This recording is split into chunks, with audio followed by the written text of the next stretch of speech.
So a lot of people wonder whether they can grow figs in the Pacific Northwest, particularly on the western side of the mountains like Seattle, Portland area. I'm kind of closer to the Portland area, about 45 minutes, 30 minutes north of Portland. I'm just going to walk you through kind of what figs are growing for me and show you what they look like here at the end of May 2025. So this first one I got here, this is a Desert King. You can see that it is producing this year. I mean, this is May, so these are definitely going to get ripe by the end of the summer here. Got quite a few on it. This one actually died all the way back to the ground the year before last, but came right back. This is an Italian honey fig, or Latarula. You can also see that it's got some pretty decent sized figs on it too. They're about an inch. So right now this one also died back. This was actually pretty large a couple years ago and the whole tree died back, which is kind of odd. But this year this last winter neither of these died back. This one here is Chicago Hardy, and it's got like one fig on it. I haven't actually had a Chicago Hardy produce any figs yet, but my trees are still kind of small. This one here is a Verte. It does not have any figs on it, but it hasn't died back ever. Neither has that last Chicago Hardy. There's another Chicago Hardy with no figs on it. Brown Turkey. Again, this one hasn't died back either, but it still hasn't produced any figs yet.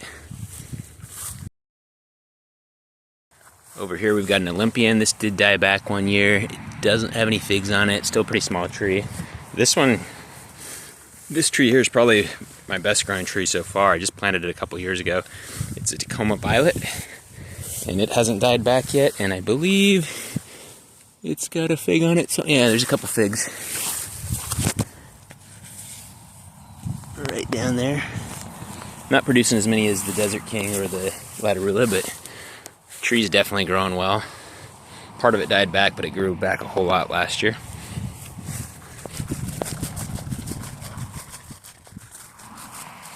This is a fig that I don't think is going to grow particularly well around here, but I just think it's a cool looking fig because it's I think it's called Panache Tiger Fig, and it died all the way back. I just don't know that it's ever going to produce here, but it's got kind of cool looking bark. I'm not sure if you can see it, but kind of striped looking bark. I probably wouldn't recommend growing this one around here other than maybe for looks.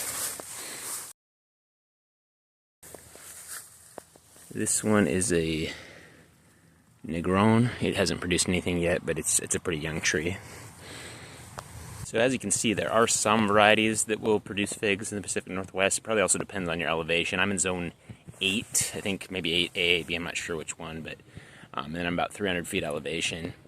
I'm not really close to any body water, about half an hour from the Columbia River, that's about it. These are the kind of the first years that I'm seeing that they're producing figs, but you can see a few of them will definitely have figs that will ripen before the end of the summer. So it just kind of depends on the variety. You know, some of these, like that Tiger Fig, is probably never going to produce. I tried a Black Mission before, and that just dies back every year. It's never been close to producing anything. So, you know, if you pick the right varieties and you're in the right area in the Pacific Northwest, you can probably grow some figs. It looks like you can grow Latarula, which is Italian honey fig, Desert King, Tacoma Violet, all seem to be growing. Chicago Hardy looks like it's going to produce a little bit. So there are some varieties here that'll do well, but these are just ones I've tried. I'm sure there's some other ones that'll do well as well. For those of you that live in the Pacific Northwest or in a similar climate, in the comments below, let me know which types of figs are growing well for you and which ones aren't, or if there just aren't any that are growing well for you. And, well, see you later.